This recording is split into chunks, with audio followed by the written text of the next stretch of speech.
Halo, assalamualaikum warahmatullahi wabarakatuh. Ketemu lagi nih sama aku, Pitarot. Biasa dalam acara pilih kartumu. Sekarang pilih kartu dulu. Kemarin zodiak terakhir Aries. Insya Allah launching sebentar lagi Taurus. Oke. Nah, sekarang aku mau bacain untuk tema kali ini. Apa ya enaknya? Oh, kayaknya kemarin ada request deh.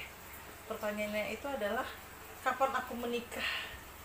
Nah, itu aja ya, pertanyaan yang simple tapi memiliki arti yang penuh dengan makna. Nah, tapi teman-teman nanti bantuin aku kalau kalian sudah punya pasangan, bayangin dia ya, bayangin dia. Kalau misalnya emang kalian posisi masih single, gak usah bayangin siapa-siapa. Siapa tahu aja kita nggak tahu jodoh ya, siapa aja kelihatan dari gambaran kartu sehingga bisa membantu teman-teman semua. Oke. Nah, sebelumnya teman-teman aku minta tolong bantuannya sekali lagi, jangan lupa like, comment, subscribe, terus nyalain loncengnya, dan semoga aja vlog ini bisa bermanfaat buat teman-teman semua. Terus satu lagi nih teman-teman, apa namanya, seandainya tarot ini hasilnya bagus, jadikan sebuah doa dan motivasi ya teman-teman ya. Dan kalau seandainya tarot ini kurang bagus gitu kan, jangan teman-teman patah semangat, tapi jadikan doa untuk ya Allah, saya mau yang lain, jangan hasil tarot tembapit gitu. Karena ya memang ya gimana ya, kadang sesuatu hal itu kembali ke dalam pikiran kita. Tapi ya insya Allah sesuatu hal yang baik selalu jadikan doa dan motivasi. Tapi sesuatu hal yang kurang baik ya udah, boleh dijadikan doa tapi untuk mengantisipasinya dan mematahkannya. Oke teman-teman.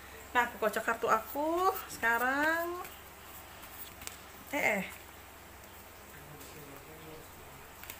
Aku kocok kartu aku. Nah, bismillahirrahmanirrahim, aku tebar. Sekali lagi teman-teman, kapan aku menikah? Teman-teman boleh bayangin pasangannya. Terus seandainya nih teman-teman punya kakak nih, kakaknya teman-teman belum nikah gitu, boleh teman-teman bayangin kakaknya teman-teman, bayangin wajahnya si kakak ya, terus pilih, terus teman-teman juga nanti memilih boleh. Terus misalnya teman-teman juga pengen misalnya siapanya yang menikah, boleh teman-teman bayangkan orang tersebut, nanti baru aku akan, nanti kan teman-teman bisa memilihnya gitu. Nah, yang sekarang aku harap semua teman-teman pilih sesuai dengan pilihan teman-teman. Bayangkan wajahnya dia jika teman-teman punya pasangan, bayangkan wajah kakak atau adik atau siapapun orangnya teman-teman mau lihatkan kira-kira kapan menikah, dan pilih kartu juga buat teman-teman sendiri. Oke, 15 detik dimulai dari sekarang. Sorry sebelumnya aku akan pilih kartu aku dulu. Nomor 1, astagfirullah. Nah, ini nomor 1, bismillahirrahmanirrahim. Ini nomor 2. Terus ini nomor 3.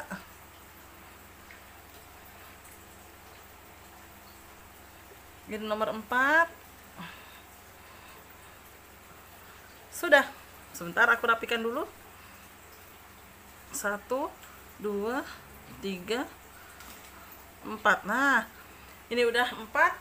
Teman-teman silahkan pilih 1, 2, 3, 4, 4, 3, 2, 1. 15 detik dimulai dari sekarang.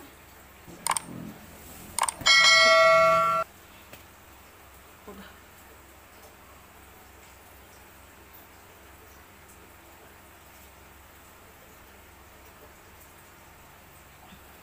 Sudah?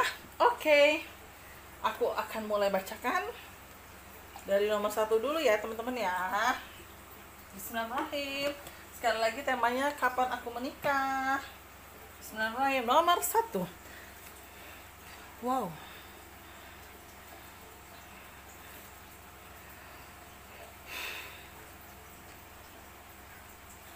Nomor 1. Aku akan menjelaskan sedikit demi sedikit. Aku tidak tahu nomor 1 ini yang kalian rasakan itu seperti apa, tapi ada sebuah penyesalan di masa lalu yang kalian tuh ngerasa kayak seharusnya dulu gue sudah nikah, atau setidaknya seharusnya dulu gue sudah punya pasangan dan ada ke arah pertunangan, ya mungkin sekarang inilah nikahnya. Nah, itu aku tangkap ada rasa penyesalan dari teman-teman yang tanpa teman-teman sadari, teman-teman tuh ngerasa kayak seharusnya dulu gue udah nikah nih, seharusnya dulu gue udah nikah nih, tapi karena ada satu dan dua hal yang membuat pada akhirnya buyar, dan pada akhirnya juga penyesalan di dalam dirinya teman-teman, di dalam diri kamu. Terus aku lihat juga sih di sini ya, memang sih banyak faktor ya yang mengakibatkan mungkin perpisahan itu. Pada saat itu adalah karena ada yang kurang setuju, terus udah gitu kesannya menikah terburu-buru, terus mungkin ada hal-hal juga budgetnya kurang gitu. Jadi kalau aku tangkap di sini sih lebih cenderung seperti itu, yang mungkin pada pada akhirnya kemarin ribut, terus udah gitu keluarga jadi ikut-ikutan. Nah, udah yang aku tangkep gitu. Jadi apa ya namanya ya, jadi faktor keributan itulah yang jadinya membuat kalian efeknya tuh jadi agak-agak apa ya istilah kasarnya ya, agak-agak lama untuk apa ya, untuk move on lagi aku lihatnya. Bahkan untuk dirimu saat ini sih baru-baru bisa move on ya, sekalipun ada penyesalan dalam diri, dan kadang jeleknya itu adalah masih menyalahkan orang lain. Misalnya contohnya, gara-gara ibu nih aku jadi nggak nikah gitu, atau aku nikahnya jadi harusnya kan kemarin-kemarin kalau oke aku nikah gitu, atau gara-gara kakak nih, kakak ngomongnya gini gini gini gini dia jadi tersinggung gini gini gini gini. Nah pokoknya ada satu dua hal yang aku tangkap yang membuat teman-teman tuh nyesel setelah mengambil keputusan untuk berpisah. Ada sih faktor dari keluarga juga ya yang aku lihat dari kartu aku, karena apa ya, semakin pada saat itu dijalani semakin penuh dengan konflik sih kalau aku lihat. Terus di sisi lain aku juga lihat dari kartu aku ada faktor juga mungkin dari orang tua, yang orang tua merasa tersinggung dengan sikapnya ya.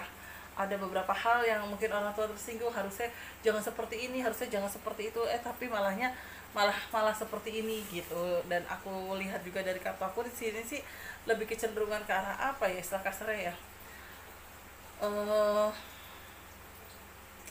apa ya, udah meninjau masa depan tapi kayak kegagalan gitu. Jadi ada kartu kekecewaan. Sebenarnya teman-teman nggak perlu ya, kalau menurut kartu aku nomor satu nih, dengan rasa penyesalan apa ya, menyalahkan semua orang lain. Tapi harusnya dari kejadian ini teman-teman bisa introspeksi diri pada saat itu sebenarnya asal muasal masalahnya tuh dari mana, dikerucutkan sampai akhirnya teman-teman tahu jawabannya dengan versi teman-teman sendiri. Nah itu baru teman-teman harus bisa melangkah lebih lanjut. Nah kalau misalnya teman-teman hanya kamu cuma bisa nyalahin orang lain tanpa kamu mau introspeksi diri, ya susah. Tetap akan selalu orang lain yang salah, dan kamu mungkin dan pasanganmu saat itu adalah yang betul. Makanya di sini dari gambar kartu aku di sini, wajiblah kamu meninjau masa depan. Boleh kamu berpikir lagi saat ini harus lebih apa ya namanya, lebih untuk apa ya, enjoy dengan hidup, lebih untuk apa ya namanya, harus lebih tenang. Pokoknya apa ya, kamu harus berani untuk berlari lagi saat ini menggapai apa yang sudah kamu dapatkan di masa lalu yang sempat ke pending pada akhirnya. Tapi kadang jeleknya sosok kamu ini adalah merasa benar saat itu, makanya sehingga penyesalan itu terjadi saat ini. Dan kalau aku boleh saran ya, kurangi sedikit pikirannya negatif thinking, karena memang gambar kartu aku jodoh kamu tuh ada kok. Jodoh kamu ada, bahkan jodoh kamu itu sayang sama keluarga kamu. Tapi memang di sini kamunya harus mau untuk move on diri. Nah, kalau aku mau lihat kapan kamu menikah, aku akan tambah 2 kartu ya. Jadi insya Allah aku tambah 2 kartu, aku akan pilih 2 kartu. Wow, ini bagus. Setelah kamu bisa memaafkan dirimu sendiri, setelah kamu bisa memaafkan keadaan di masa lalu, dan aku tidak mau bilang kamu memaafkan orang tua kamu, karena istilah kasarnya orang tua pasti pengen anak yang terbaik gitu kan. Jadi kalau aku bilang bukan berarti orang tua harus minta maaf sama kamu, gak boleh minta maaf sama kamu ya, tapi ada beberapa faktor. Kalau menurut kartu aku ini, kamu ya nggak perlu orang tua kamu minta maaf, karena kan namanya orang tua pengen anak yang terbaik. Jadi mungkin pada saat itu memberikan sesuatu saran yang baik gitu kan. Jadi ya mau tidak mau istilah kasar orang tua pun akan tegas dengan dirimu. Nah tapi di balik kamu berani introspeksi diri, di balik kamu bisa memaafkan keadaan di masa lalu kamu, di balik kamu bisa memaafkan diri kamu sendiri dan bisa memaafkan semuanya yang ada dalam lingkungan masa lalu kamu, bismillahirrahmanirrahim, aku lihat akan ada pertemuan dengan seseorang, jatuh hati, jatuh cinta. Kurang lebih aku tidak takabur, 2 bulan ke depan ada gambarannya kamu bisa ketemu dengan seseorang, jatuh hati, jatuh cinta. Kapan sih Mbak Pit gitu? 2 bulan ke depan berarti hitungannya di awal tahun ya. Semoga aja di awal tahun, dimulai dari Januari, kamu akan bisa ketemu dengan seseorang, jatuh hati, jatuh cinta. Itu yang pertama. Terus yang kedua, kapan aku menikah Mbak Pit? Bismillahirrahmanirrahim, gambarannya kurang lebih 1 tahun sampai 2 tahun setelah kamu ketemu dengan orang itu. Tapi dibalik kamu bertemu dengan orang itu, kamu harus mulai banyak untuk merubah diri kamu. Bukan berarti di sini aku menyarankan kamu untuk menjadi diri orang lain, bukan. Tapi di sini aku menyarankan kamu untuk ayo, hidup itu tuh terus berjalan. Masa lu mau hidup begini aja? Masa kamu mau hidup ya istilah kasarnya selalu menyalahkan orang lain? Nggak bisa gitu. Nah makanya alhamdulillah ya, aku tangkap dari kartu aku di sini ada kartu perubahan dalam diri kamu, kekuatan religi kamu semakin kuat, sosial kamu lebih bagus, rasa sayang kamu terhadap keluarga juga ada, intelektual kamu, cara kamu berpikir itu sudah mulai banyak. Jadi untuk teman-teman yang nomor satu, berani untuk ini ya, berani untuk memulai sesuatu hal yang baru dan maafkanlah masa lalu kamu, karena masa lalu kamu itu adalah guru yang sangat berharga untuk hidupmu. Ibarat kata gini, kamu jangan ngerasa terpuruk, kamu jangan ngerasa sedih, sakit hati, kecewa, karena banyak orang yang jauh lebih sedih mungkin dengan kasusmu ini gitu. Jadi ya insya Allah aku lihat kamu akan bertemu dengan seseorang jatuh hati, jatuh cinta. Dari segi pekerjaannya cukup bagus, materinya cukup bagus. Aku masih membacanya ini sepertinya swasta ke arah BUMN. Kalaupun ada honorer, ada sih honorer juga ya gambarannya, tapi ini sih gak honorer ya kayaknya ya. Mungkin ada gambarannya guru, tapi gurunya bukan guru di sekolah negeri nih kayaknya. Gambarannya guru di sekolah swasta, berarti itu jatuhnya apa? Pegawai swasta ya? Atau guru swasta ya, tetap lah jatuhnya guru tapi di sekolah yang swasta. Terus aku juga lihat di sini untuk physically tingginya hampir sama, tapi ya sedikit lah agak tinggian ya. Terus aku juga lihat di sini banyak sih perubahan ya. Jadi mungkin bismillahirrahmanirrahim, semoga setelah bertemu dengan dia ada gambaran ke arah pernikahan, karena gambaran pernikahan yang aku lihat dari kamu untuk nomor satu ini adalah kurang lebih 1 atau 2 tahun ke depan. Amin ya robbal alamin. Jadi kapan aku menikah? Gambarannya 1 atau 2 tahun ke depan, tapi dengan cara kamu harus bisa memaafkan semua keadaan kamu di masa lalu, dan kamu harus selalu berani untuk introspeksi diri. Yang baik dari kamu selalu lebih baik, yang kurang baik harus jadi lebih baik. Oke? Itu nomor 1. Nah aku lihat nomor 2, kapan sih aku menikah? Nomor 2. Wow, sebenarnya sih gambaran menikah ini maupun ya, mau kamu single ataupun sudah punya pasangan, hampir sama ya, kurang lebih 2 tahun ke depan.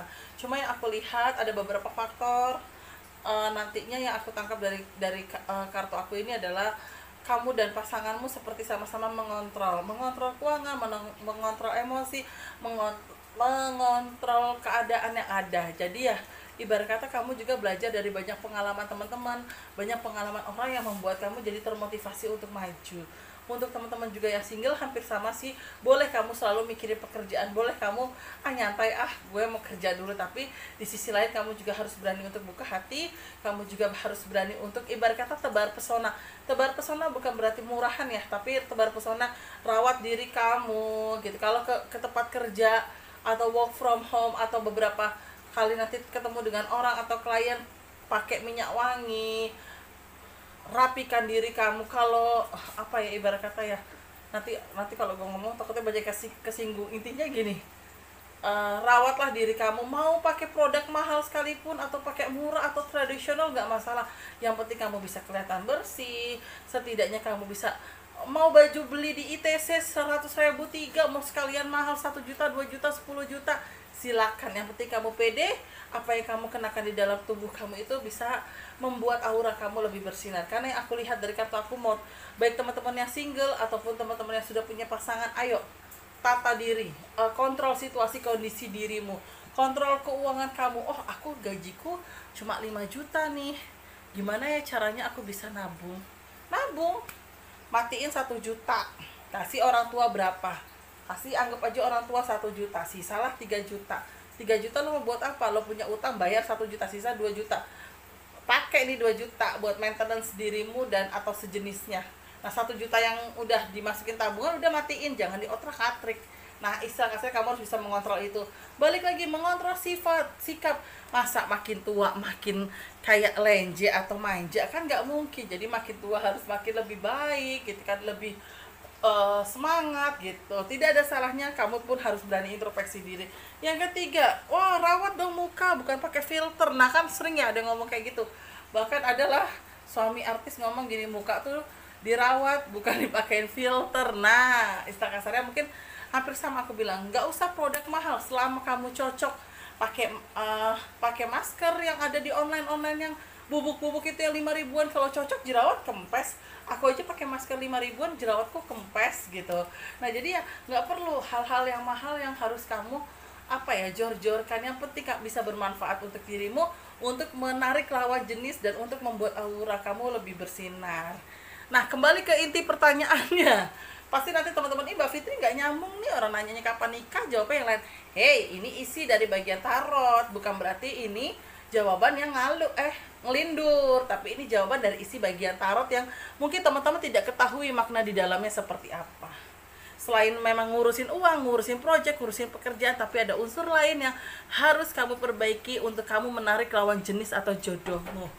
Jadi intisarinya dari semuanya itu adalah, selain kamu memperbaiki diri, introspeksi diri, memperbaiki keuangan, konsentrasi dalam hal bekerja, menjaga hubungan baik dengan pasangan, menjaga hubungan baik dengan calon mertua, dan menjaga diri sendiri untuk mempersiapkan kepada calon yang lebih baik. Nah, intinya adalah kapan kamu menikah. Aku akan butuh 2 kartu lagi. Sebenarnya sih aku udah yakin ya ada angka di sini, tapi aku butuh 2 kartu lagi. Aku akan ambil secara random 2 kartu untuk tambahan di kartu nomor 2. Kapan aku menikah? Oke. Kalau aku lihat dari kartu aku di sini, intinya kurang lebih 2 tahun dari sekarang. Berarti gambarannya adalah sekitar tahun 2022 atau awal 2023. Tapi di balik itu semua, kamu jangan terlalu banyak pertimbangan, jangan terlalu banyak berpikir. Saat ada orang yang suka sama kamu atau menyatakan perasaan sama kamu, jangan langsung buru-buru kamu tolak. Oh iya, jalanin dulu aja. Kamu sambil lihat perkenalan dia seperti apa, bibit bobotnya seperti apa, keadaannya dia, keuangannya dia, dan begitupun kamu menunjukkan sisi siapa kamu sebenarnya, bibit bobot bebet kamu. Nah, baru ternyata dalam perjalanannya kamu belum struck dengan dia, ya udah, nggak usah kamu paksain. Kamu tetap fokus, kamu tetap jalanin yang ada gitu kan. Kalau memang kamu tidak suka, ya udah cut. Ibarat kata ya udah putus secara baik-baik gitu. Jangan sampai kamu di awal menolak dia, ternyata dia emas, tahu-tahu kamu melihat satu lagi ternyata dia tembaga. Jangan sampai kamu salah pilih, istilah kasarnya seperti itu. Nah, kapan kamu menikah? Gambar kartu aku 2 tahun ke depan, di sekitaran tahun Bismillahirrahmanirrahim 2022 atau awal 2023. Itu di kartu aku nomor 2. Nah, kalau aku lihat dari kartu aku nomor 3 nih teman-teman nih. Wow, kapan kamu menikah? Ini sih jawabannya sudah langsung to the point banget ya aku nih. Yang pertama, aku lihat dari kartu aku, sebenarnya kehidupan kamu dan pasangan kamu sih sebenarnya baik-baik aja ya. Baik-baik aja, tidak ada masalah gitu kan. Ya walaupun kalaupun ada masalah, sama-sama menunjukkan sisi dimana kamunya egois, dianya juga arogan, kamunya keras kepala, dianya juga petantang-petenteng gitu kan. Tapi dibalik itu semua, dibalik segala kekurangan sikap kita atau sifat kita, ternyata di sini kamu baik. Maksudnya kamu dan dia sama-sama ada di alur yang mungkin sekiranya aku bilang tepat. Karena aku lihat di sini ada tulisannya suatu bentuk keinsafan, berarti artinya adalah kamu dan dia sama-sama mau mulai fokus untuk lebih maju ke depan, lebih tidak mau melihat ke belakang, lebih memperbaiki diri semuanya, lebih belajar dalam arti adalah belajar untuk kehidupannya lebih baik gitu kan, lebih pintar bergaulnya juga yang baik dari teman-teman kamu ambil, yang tidak baik dari teman-teman kamu ambil. Terus aku juga tangkap dari kartu aku, dianya juga seperti apa, secara tidak langsung dia siap. Mungkin kamu juga siap, tapi ada beberapa faktor di tahun ini, tahun pandemi ini, yang kamu dan dia jadi berpikir satu hal, itu adalah kita tidak pernah tahu ujian, kita tidak pernah tahu apa yang terjadi nanti. Makanya di kartu nomor 3 ini, kamu dan dia sama-sama berpikir istilah kasarnya seperti ini, yang ternyata kita semua diuji pandemi ya, padahal plan kita tuh nikahnya tahun depan loh, tahun ini tuh seharusnya aku bisa dapat bonus nih, ternyata di kerjaan aku nggak bisa dapat bonus gitu. Terus udah gitu misalnya pasangan kamu bilang, iya nih usaha aku juga ya dapat segini aja udah alhamdulillah, seharusnya bisa omsetnya segini gitu. Nah itu dia. Jadi dibalik itu semua adalah itu yang membuat kalian sama-sama mengambil keputusan untuk bukan berpisah ya, tapi memending segala bentuk planning yang sudah ada. Walaupun planning itu baru kalian berdua, belum disampaikan ke keluarga, tapi setidaknya itu sudah membuat kalian apa sedih juga ya gitu. Untung aja sih belum disampaikan ke keluarga gitu aku lihatnya.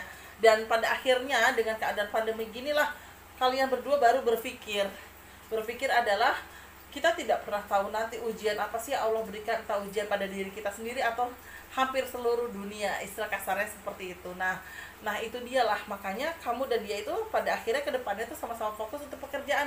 Ada tulisannya bersatu dalam satu pekerjaan membawa kesuksesan. Jadi kamu dan dia sama-sama nabung, dia juga sama-sama nabung, segala sesuatunya memulai lagi, bersabar, ngirit, ikat pinggang gitu. Nah, jadi itu yang memotivasi kalian untuk apa ya? Kehidupan yang lebih baik, entah itu dari segi agama, segi kehidupan ekonomi, segi sifat dan karakter. Di balik masalah-masalah yang mungkin kalian hadapi, entah masalah yang secara global ini atau masalah pribadi yang kalian berdua hadapi, alhamdulillah itu membuat kalian bisa berpikir. Berpikirnya apa? Kalian ada gambaran gini, oke yang kalau misalnya seandainya nih tahun depan ekonomi sudah mulai lebih baik, aku butuh waktu 6 bulan ya untuk bangkit. Nah insya Allah setelah 6 bulan baru deh aku ada gambaran ngelamar kamu gitu. Nah itu aku lihatnya. Jadi gambaran kartu aku untuk teman-teman yang pilih kartu nomor 3 itu kurang lebih di kartu aku, kapan kamu menikah? 2021 akhir atau 2022 atau 2023. Jadi berarti kalau hitungannya 2021 akhir berarti 2 tahun setengah dari sekarang. Bukan berarti kalian sengaja memending pengennya pacaran ataupun gini-gini doang, bukan, tapi ada faktor ekonomi di dalamnya, faktor masalah yang ada yang kalian pernah jalani di dalamnya, faktor sifat karakter kalian lah yang ada jalani. Jadi ya insya Allah pandemi ini selesai, dia ngumpulin duit 6 bulan 7 bulan sudah ngerasain ada hasilnya, dia ngomong sama orang tuanya mau ngelamar kamu, terjadi bisa cepat, bisa tahun ini kan. Makanya aku kenapa selalu memberikan estimasi waktu ya, karena balik lagi tidak ada sesuatu hal pasti dari manusia. Segala bentuk kepastian itu hanya mutlak milik Allah. Bahkan hati kita pun yang bisa membolak-balikan itu hanya Allah Subhanahu wa taala. Jadi teman-teman nggak usah berkecil hati kalau taruh aduh kok lama banget sih 3 tahun. Bukan 3 tahun, tapi kan di dalamnya ada perjalanannya ini yang mungkin teman-teman harus lewati atau jalani. Itu dia aku lihat untuk kartu nomor 3. Nah yang terakhir nih kartu nomor 4 nih teman-teman. Wow, nomor 4 ini gini, apa ya, ngomong apa ya aku enaknya ya. Kadang ada orang yang tidak mempercayai sesuatu hal magic, tapi ada orang yang mempercayai sesuatu hal magic. Aku harus mengambil nafas panjang dulu untuk nomor 4. Sebentar. Kalau dibilang nikahnya kapan, ini cepet banget. Tapi dengan satu syarat, teman-teman harus berani membersihkan diri teman-teman. Kenapa aku berani bilang kayak gitu? Karena ada gambaran cenayang, niat jahat, dan didukunin. Nah, bahasa didukunin gak enak ya. Ibarat kata diberikan aura yang negatif, sehingga membuat kalian mau pacaran dengan A putus. Kamu cinta banget sama si A, si A nya biasa aja. Si B cinta banget sama kamu, kamunya biasa aja. Jadi gak ketemu. Nih, yang satu begini, yang satu begini. Nanti giliran yang satu begini, yang satu begini. Jadi gak ketemu gitu kan. Kenapa gak ketemu? Karena ada orang di masa lalunya teman-teman yang mendoakan jelek, yang tidak ingin teman-teman bahagia. Itu ada, itu nyata. Kalau teman-teman bilang itu tahayul Mbak Pit ngomong kayak gitu nggak berdasarkan fakta, banyak fakta. Kalau aku sebutin satu-satu karena aku tidak ada buktinya susah, tapi aku ada buktinya di chat tapi tidak aku umbar. Itu sudah ada nyata buktinya di chat aku. Maksudnya itu testimoni dari klien aku, tapi aku tidak umbar karena privasinya dia. Aku takut kebaca sama orang yang tahu, nah jadinya kan nggak enak ya itu. Tapi itu ada. Nah jadi teman-teman jangan langsung patahkan yang nggak mungkin, gue bersih, gue nggak ada masalah. Jangan takabur. Mulut itu hati-hati, mulut itu kadang itu ucapan tuh doa. Jadi jangan takabur. Jadi untuk teman-teman yang pilih nomor 4, gak usah berkecil hati, gak usah sedih, gak usah nangis guling-guling. Insya Allah ya, kalau teman-teman yakin aura kalian akan bisa bersih. Dengan cara apa? Yang pertama, ibadah kalian diperbaiki, sholat malam kalian diperbaiki. Kalau yang muslim, tahajudnya diperkuat. Nah, tapi satu hal, kadang kita butuh yang namanya guru. Bukan berarti di sini saya mengajarkan teman-teman untuk mencari guru, tidak. Tapi mencari guru agama yang bisa membantu teman-teman bagaimana sih cara menghilangkan ilmu sihir. Nah, itu dia.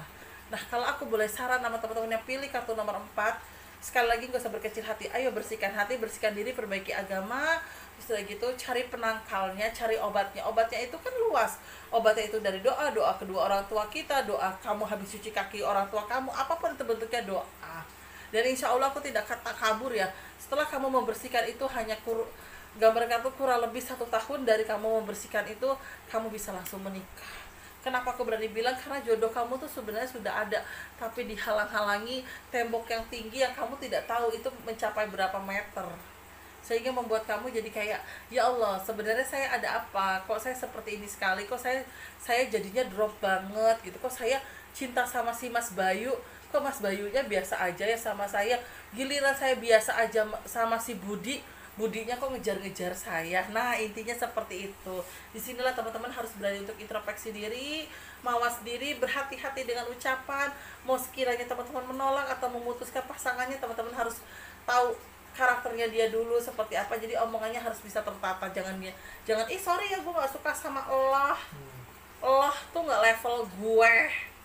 Waduh, orang itu sakit hati, orang itu kecewa, habis lo sama gue buat lo susah nikah. Nah, nauzubillah min dzalik dong kayak gitu. Nah, makanya di sini teman-teman juga harus bisa mawas diri ya, berhati-hati, minta maaf lah sama Allah kalau pernah nyakitin hati orang dengan kata-kata yang tidak enak, atau orang tuanya atau siapapun lah. Namanya kita menolak orang kan pasti kan gak enak ya. Nah, itu dia. Kalau dibilang Mbak Fit tahayul takabur gitu kan, tahayul gitu kan, banyak kok contohnya, banyak sekali. Bahkan kan dalam Islam aja banyak aku pernah dengar ceramah, mereka banyak menyarankan untuk menghilangkan jin dengan apa gitu, ada lah gitu. Jadi biar teman-teman dengerin ceramah aja sekalian gitu. Ceramahnya waktu itu aku pernah dengar Ustadz Khalid Basalama, kalau nggak salah Ustadz Kiai Haji Adi Hidayat ya, Abdul Somad, Ustadz Abdul Somad tuh banyak deh gitu kan, tentang yang namanya istilah kasarnya kayak sihir kayak ginilah, itu kayak gitu. Nah, jadi kalau aku boleh saran sih untuk teman-teman, ayo perbaiki diri, mawas diri, kuatin doa, minta sama Allah, ya Allah kalau memang ada unsur sihir dalam diri saya, tolong bantu saya bersihkan. Nah, kalau misalnya teman-teman kiranya butuh pertolongan orang lain ya, tidak ada salahnya datang ke kiai atau ustadz yang paham ilmu agamanya dan paham ilmu mungkin membersihkannya gitu teman-teman. Karena aku lihat dari kartu aku, intinya nomor 4, pernikahan kamu di depan mata. Kamu sudah mau naik pelaminan, tiba-tiba pelaminannya roboh. Kamu sudah naik pelaminan, tiba-tiba kamunya jatuh. Kamu sudah naik pelaminan, tiba-tiba calon suamimu membatalkan. Kamu udah mau naik pelaminan, tiba-tiba kamu yang membatalkan. Nah, itu dia, banyak aja hambatan yang sekiranya bikin itu gagal. Nah, seandainya kamu sudah mawas diri, membersihkan diri, dibantu sama kiai atau ustadz, kamunya juga lebih kuat ibadahnya, insya Allah kurun waktu gambaran kartu aku kurang lebih 1 tahun, kamu sudah bisa nikah. Bahkan dari segi pekerjaan, calon pasangan kamu pekerjaannya baik, orangnya friendly, temennya banyak, bahkan istilah kasarnya sama kamu juga saling klop. Artinya adalah karakter masing-masing kamu bisa saling menerima. Itu dia teman-teman nomor 4 aku lihatnya. Pokoknya teman-teman nih, yang sekali lagi mau nomor 1, 2, 3, atau 4 gini, yang baik ayo didoain terus, dijadiin motivasi. Kata Mbak Pit nikahnya 2022 awal, padahal cowok aku bilangnya 2001 setelah lebaran. Nah, tapi kan balik lagi, ada kondisi di mana pandemi seperti ini, apakah ada perubahan atau tidak. Nah, makanya kuatin doa, motivasi yang baik, positive thinking, dan jangan berpatokan dari tarot. Karena balik lagi, tarot itu hanya sebuah gambaran, sebuah bacaan yang kebenarannya 1000% itu masih sangat-sangat milik Allah Subhanahu wa Ta'ala. Jadi hasil readingan tarot ini yang baik teman-teman jadikan motivasi, doa untuk menggapainya. Yang kurang baik, sekali lagi aku selalu bilang, jadikan sebuah antisipasi dan sebuah doa untuk mematahkannya. Ya Allah, kata Mbak Pit, aku nikahnya 3 tahun lagi, aku maunya 2 setahun lagi, udah patahin gitu. Jadi patahin dengan doa, dengan kalian mau meminta sama Tuhanmu, memohon sama Tuhanmu, begitu kiranya ceramah saya. Oke? Terima kasih banyak teman-teman, terima kasih banyak sudah mampir selalu di lapak aku. Jangan lupa like, comment, subscribe, nyalain loncengnya, dan selalu mawas diri, jaga protokol kesehatan, karena kalau kita sehat, kita pakai masker, insya Allah memberikan efek baik buat sekitarmu. Saya mohon maaf kalau ada salah-salah kata, baik saya sengaja ataupun tidak sengaja, dan mohon maaf kiranya kalau misalnya ada gambar atau semut yang lewat ya gitu, atau gambarnya burem atau semut yang lewat, ya mohon maaf karena ngeditnya masih pakai handphone. Oke, terima kasih banyak. Wassalamualaikum warahmatullahi wabarakatuh.